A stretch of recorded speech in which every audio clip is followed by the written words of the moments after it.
안녕하십니까. 신인균의 군사TV 알기 쉬운 무기 백과입니다. 아주 유명한 무기들 알기 쉽게 설명해 드리는데 제가 아주 멋지고 유명한이라고 해야 되는데 가만히 생각해보니까 멋지지 않아서 제가 입을 좀 말을 좀 씹었습니다. 그냥 유명한. 자, 친중 국가들의 차세대 주력 전차입니다. 노린코, 중국의 그 방산 회사죠. 노린코에서 만든 VT4 메인 배틀 탱크 MBT 주력 전차, 중국제 3.5세대라고 하는 주력 전차 한번 보겠습니다. 자, 중국은 과거 소련의 T-55를 짝퉁으로 뺏겨서 만든 타입 59, 그러니까 59식이죠. 그러니까 69식, 59식 이런 것들을 정말 어마어마하게 생산했어요. 이 계열을 전 세계에 중국이 한 7,000대 정도 생산을 했는데 그렇게 팔았습니다. 제3세계에다가 완전히 팔았어요. 그러니까 과거 냉전시대 때 소련과 동맹군이었던 이 바르샤바 조약기구, 여기에는 소련제 탱크들이 들어갔죠. 그게 뭐 T-54, T-55 이런 소련제 탱크들이 들어갔고, 그리고 미국과 동맹국인 나라들의 미국제 탱크가 들어갔죠. 그런데 소련과도 동맹을 맺지 않고 미국과도 동맹을 맺지 않았던 나라들 중에서 공산주의 또는 사회주의와 가까운 나라들, 그리고 미국과 친하지 않았던 나라들은 중국제 탱크를 많이 썼습니다. 또 워낙 가격이 쌌으니까 그게 이제 59식과 69식인데 이걸 한 7,000대 팔았는데 그 중에서 이라크가 가장 많이 수입을 했어요. 이라크는 이란과 한 8년 동안 전쟁을 하기도 했고 그래서 소모도 많이 했죠. 그리고 이제 후속작인 T-69, 69식 같은 경우는 이라크가 무려 1,500대 정도를 구매를 했어요. 자, 뭐 장갑판만 달려있고 포 달렸고 뭐 달리기만 하면 전차 아니냐 해. 그 돈 주고 뭘 바라냐 해. 많이 팔았어요. 그런데 이제 이라크가 이 이란과의 전쟁을 마치고 몇 년 후에 자신감을 얻고 쿠웨이트를 때려버렸죠. 그게 바로 걸프전 아니겠습니까? 그 걸프전 때 미국과 전쟁을 해본 이 중국제 무기예요. 그러니까 미국제 무기와 전쟁을 해보니까 이거는 뭐 차원이 다른 겁니다. 그래서 양이 곧 지리던 시대가 끝났어요. 이라크가 이란하고 전쟁할 때는 그래도 이란이 과거에 미국으로부터 무기를 받았지만은 그게 전부 다 3세대는 아니었거든요. 그래서 양이 양적 우세가 질적 우세로 넘어가는 그렇게 싸울 수 있었는데 이 정말 대단한 미국의 M1 에이브람스 탱크 그리고 브래들리 장갑차 이런 것들하고 이제 전투를 해보니까 이게 뭐 상대가 안 되는 겁니다. 그 중에서 대표적으로 유명한 전투가 바로 73 이스팅 전투인데 트럼프 행정부의 첫 번째 백악관 국가안보보좌관이었던 허버트 맥메스터 중장, 그 사람이 대위 때 기갑 중대장이었어요. 그 허버트 맥메스터의 후임 백악관 국가안보보좌관이 바로 그 유명한 존 볼턴이고요. 그래서 이 허버트 맥메스터 대위가 이제 중장이었는데 그 전에 대위가 걸프전에 참전했고 기갑부대 중대장이었습니다. 자신의 부대에는 당시 이제 TF로 구성이 되어서 M1A1 에이브람스 탱크 10대 그리고 브래들리 장갑차 13대 이렇게 23대로 이루어진 기갑부대를 이끌고 전진을 하고 있는데 이라크 공화국 수비대의 최정예 기갑 사단인 탈라왈라 사단의 한 개 기갑 여단하고 조우를 한 겁니다. 여기는 중대, 저기는 여단입니다. 여단은 중대가 3개가 모여 있는 대대, 그 대대가 3개 이상이 있는 게 여단 아닙니까? 그러니까 이 중대 입장에서는 사실은 후퇴를 해야 되죠. 그렇지만 이 허버트 맥메스터 중대장 대위는 그냥 붙어버린 겁니다. 붙어버려서 어떻게 전과가 나왔냐? 미군은 자신들의 5인 사격에 의해서 전차 한 대 정도가 격파가 되고 그렇게 해서 미군은 총 12명이 전사했습니다. 이라크군은 600여 명이 전사를 했는데 당시 이 73 이스팅 전투에서 이라크군의 탱크는 주력 탱크가 T-72 그러니까 69식 전차보다는 훨씬 좋은 3세대 전차죠. 러시아제 T-72가 주력이었고 그걸 보조하는 백업 전력으로 이 중국제 T-69식 전차가 참가를 했고 그랬는데 이라크군 탱크 총 85대를 격파를 했고요. 그리고 장갑차 40대 그리고 각종 차량 30대 그리고 대공포 다수 이렇게 해서 완전히 한 개 여단을 전멸시켜버렸어요. 한 개 중대가. 그 전멸시킬 수 있었던 능력은 뭐냐? 바로 압도적인 능력 차이였어요. 주로 이제 이 이라크군 탱크들은 한 2km에 접근해서 쏴야 유효 사정거리인데 2km에 들어와서 쏴도 이 M1 전차의 전면 장갑은 끄떡없는 겁니다. 그런데 이 M1 전차의 주포는 이라크군 탱크를 4km에서 쏴도 격파가 되는 겁니다. 이 T-72, 러시아가 자랑하던 3세대 전차인 T-72가 M1 전차 에이브람스에게 4km 상태에서 맞아도 격파. 그리고 중국제 69식 탱크, 이제 보조 백업 탱크였죠. 이거는 5km에서 맞아도 격파.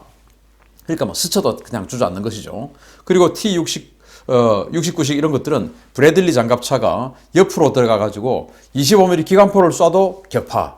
완전히 뭐 상대가 안 되는 겁니다. 그렇게 해서 그때 중국이 그걸 보고 야 이거 진짜 장난이 아니구나. 미국제 무기하고 전쟁을 하는 건 이런 거구나. 이제는 양호를 해서는 안 되겠다. 우리도 성능 좋은 탱크를 만들어야 되겠다. 라고 생각을 한 거죠. 뭐 장갑차는 뭐 기관포도 뚫리고 기동사격은 고사하고 정지사격도 안 맞고 장갑차나 기호 잡는 주포 위력인데 뭐 이런 쓰레기를 뭐 하시겠다는 거죠. 중국이 충격받은 겁니다. 3세대 전차 만들자. 옆에 보니까 대한민국이라는 조그만 나라도 3세대 전차를 만들고 있어요. 야, 우리도 만들자. 해서 이제 만들기 시작하죠.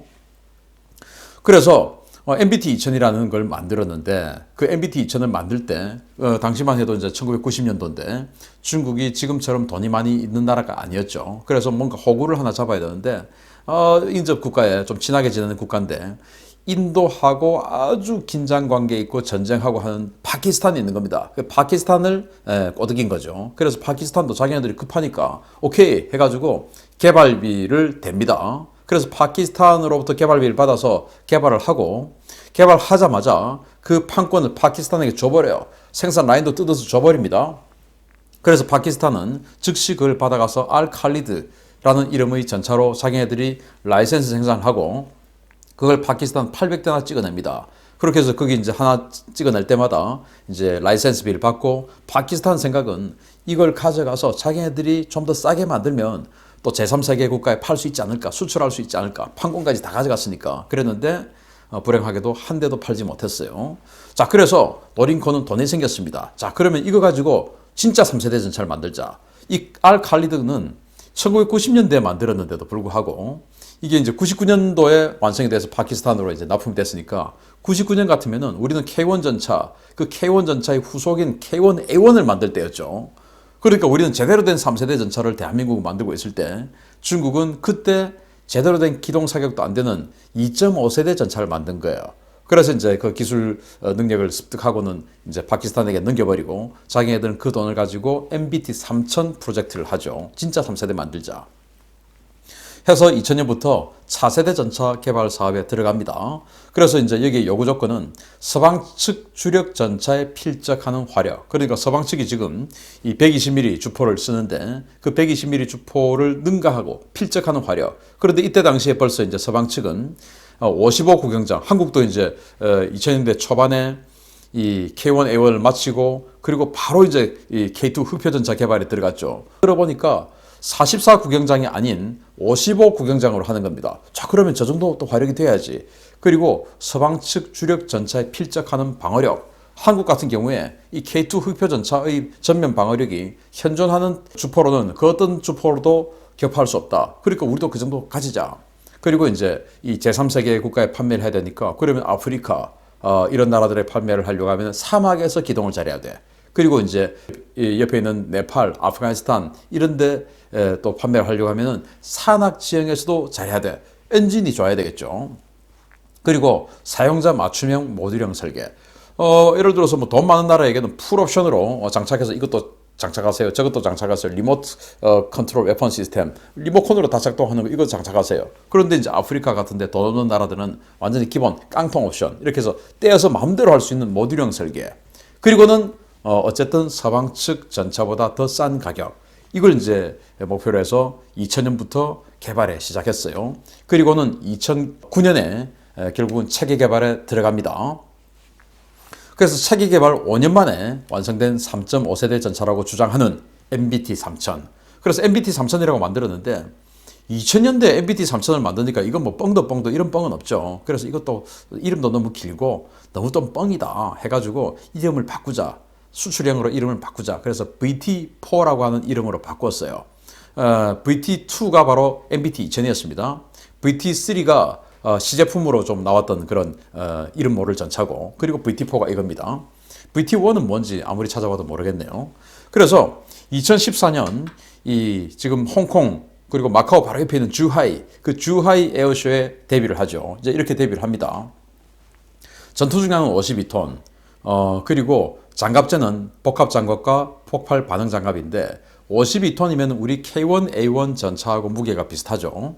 그리고 우리 K1A1 전차는 52톤에 이 엔진이 1200마력인데 여기는 1300마력입니다.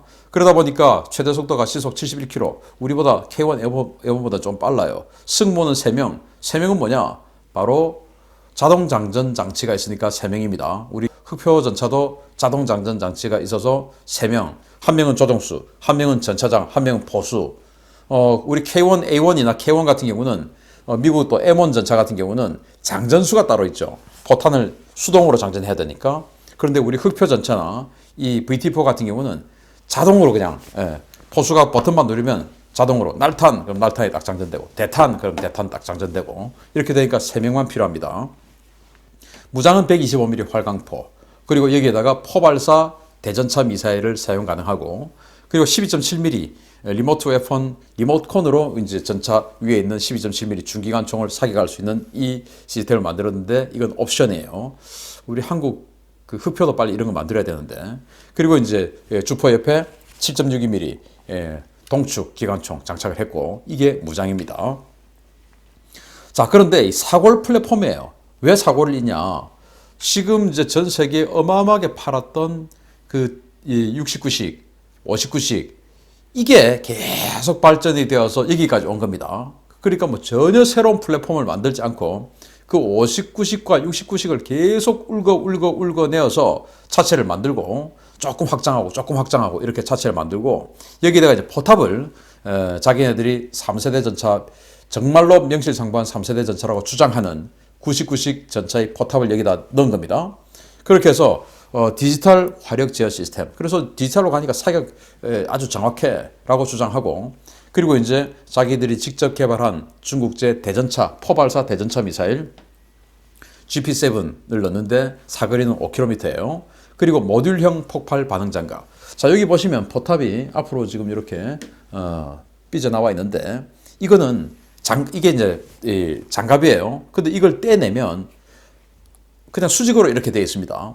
그래서 이걸 다 떼내면 수직으로 되어 있으니까 이 포탑이 얼마나 작겠습니까? 공간이 아주 작고 협소하죠. 거기다가 이제 방어력을 강화시키려고 이걸 갖다 붙였고, 이거 다 모듈이에요. 이거 이제 한 방 맞으면 이거 떼내고 또 갖다 붙이면 돼. 이제 이런 것이고, 신형 C4I 시스템. 그래서 그 통신 시스템이 너무 좋아서 네트워크 교전할 수 있다 라고 주장을 합니다. 정말로 네트워크 교전할 수 있는지 모르겠지만 어쨌든 그렇게 주장해요. 이렇게 만들었습니다. 그러다 보니까 그럴싸한 디자인, 그리고 주장으로는 아주 좋은 스펙, 그러다 보니까 쏟아지는 해외 러브콜이에요. 그래서 지금 파키스탄은 자신들이 이제 MBT-2000 알칼리드 전차를 만들었는데 인접해 있는 인도가 러시아로부터 T-90M 이거를 1000대나 생산하고, 또 지금 T-90MS 이거 엄청 좋은 건데 그걸 또 484대나 또 한 500대 가까이를 또 생산 계약을 또 체결해버리고 하니까 파키스탄 지금 급하죠. 자기네들도 이제 T-90MS를 능가하는 전차가 있어야 되니까. 그래서 지금 면허 생산에 임박해 있습니다. 그리고 태국도 의외로 이걸 또 38대나 도입했어요. 지금 태국이 도입한 지 한 2년 됐는데 우크라이나의 전차를 도입하려고 했다가 우크라이나가 당시 이제 러시아 공격받고 이래가지고 좀 정세가 불안한 이때 중국이 치고 들어와서 니들 지금 전차 바로 필요한데 우크라이나 지금 못 주잖아, 우리가 바로 줄게 해가지고 38대 도입을 했어요. 그런데 우크라이나가 나중에 아니 계약했는데 그럴 리가 그럼 되냐 해가지고 또 우크라이나에서도 또 T-84 전차를 또 도입했어요. 그래서 태국이 갑자기 지금 전차 강국이 됐습니다, 동남아에서. 그리고 이제 이란도 지금 중국하고 친하죠. 그래서 이란도 2020년 10월부터 유엔 제재가 풀렸기 때문에 무기를 수입할 수 있죠. 그래서 도입을 검토 중에 있고, 나이지리아가 이걸 도입했어요. 아프리카, 서아프리카에 있죠. 아주 큰 나라인데 여기에서 지금 총 몇 대를 구매 계약했는지는 알 수 없는데 지금 현재 2021년 2월 현재 17대가 들어갔어요. 그건 보도에 나와 있습니다. 그러니까 17대 이상이 나이지리아에 들어가겠죠. 그리고 베네수엘라도 이걸 도입하는 것을 검토 중이고, 그러니까 막 불량 국가들 여기 다 있네요. 페루도 지금 한 100대 정도를 도입해서 기갑 사단을 만드는 것을 검토 중에 있어요. 그러니까 만들자마자 이 정도 지금 러브콜 들어오면 이거 사실 성공작이라고 할 수 있죠. 자, 그렇게 성공하고 있습니다. 가격이 싸니까. 태국이 이걸 2년 전에 도입할 때 58억 정도에 도입했습니다. 그러니까 지금 뭐 2년 정도 지났으니까 2021년 그러면은 한 60억 정도 되겠죠. 우리 K2 흑표 전차 한국군에 납품할 때 한 80억 이상, 해외 판매할 때 한 100억 정도 되니까 서방 세계의 전차, 우리 한국 전차보다도 한 30-40% 싸고 미제 전차나 독일제 전차보다는 뭐 반도 안 하는 가격이니까 지금 현재 기준으로는 가격 경쟁력이 있습니다. 다만 성능 경쟁력은 보장할 수 없습니다. 왜냐? 중국제니까. 그런데 이렇게 MBT 3000을 만들고 막 해외에 판매하는 이 시점에서 모두를 경악하게 만든 북한의 신형 전차가 등장했죠. 바로 2020년 10월 10일 날 보여줬던 조선노동당 창건 75주년 기념 열병식 때 북한의 신형 전차가 등장했습니다. 이거 MBT 3000 아니냐? 유엔 안보리 제재 위반 아니냐? 중국 니들이 지금 기술 준 거 아니냐? 생긴 건 조금 달라요, 포탑이. 그래서 니들 지금 기술 준 거 아니냐? 이래가지고 지금 중국이 상당히 의심을 받고 있습니다. 자, 그래서 북한도 아마도 이 MBT 3000의 기술을 좀 받아서 이런 3세대 전차로 보이는 외견상 그런 전차를 지금 만들었어요. 자, 그런데 이제 나이지리아에 17대 이상이 지금 판매가 됐는데 나이지리아가 2021년 1월 19일 날 이 MBT 3000 VT4 전차를 실전에 투입한다는 발표를 했어요. 바로 작전 투라 타카이 방고라는 오퍼레이션인데 여기에 투입한다라고 발표를 했는데 이건 무슨 발표냐 하면은 바로 나이지리아의 보코하람이라고 하는 무장단체 있지 않습니까? IS에게 충성맹세했던 그들하고 전투를 하는 거예요. 그래서 지금 이 동영상을 제작하는 시점에서 뭐 한 보름 정도 전인데 그 보름 정도 전에 투입한다라는 보도 나왔는데 전투에 들어가서 어떤 전과를 올렸다라고는 아직은 발표하지 않았습니다. 그래서 무소식이 기소식인지 알 수는 없어요. 나중에 또 소식 나오면 제가 또 디펜스 브리핑을 통해서 알려드리겠습니다. 정말로 어떤 전과를 올리고 있느냐. 자, 그래서 외형은 뭐 그럴싸하게 생겼습니다. 그리고 뭐 리모트 컨트롤 웨폰까지도 이렇게 장착이 되었고, 그래서 뭐 3.5세대 전차라고 주장을 하는데 과연 걸프전에서 73 이스팅 전투에서 이 러시아제 전차, 중국제 전차들이 이 10분의 1밖에 안 되는 미국의 전차 전력에게 완전히 뭐 10분의 1 압도적으로 박살이 난, 전멸당한, 한 개 중대에게 한 개 예단이 전멸당한 그 기억을 되살려 보면 역시 까보중 아닐까라는 생각이 들어요. 그래서 생긴 건 그럴싸합니다. 그렇지만 까보면 중국제 이 길을 기대하고 그렇게 해서 계속 메이드 인 차이나의 그 위용을 유지해주고 그로 인해서 우리 K2 흑표 전차가 역시 메이드 인 코리아구나 라고 해서 수출이 많이 되기를 기대합니다. 과연 메이드 인 차이나의 저주를 깰 수 있을까요? VT4 기대해 보겠습니다. 마치겠습니다. 감사합니다.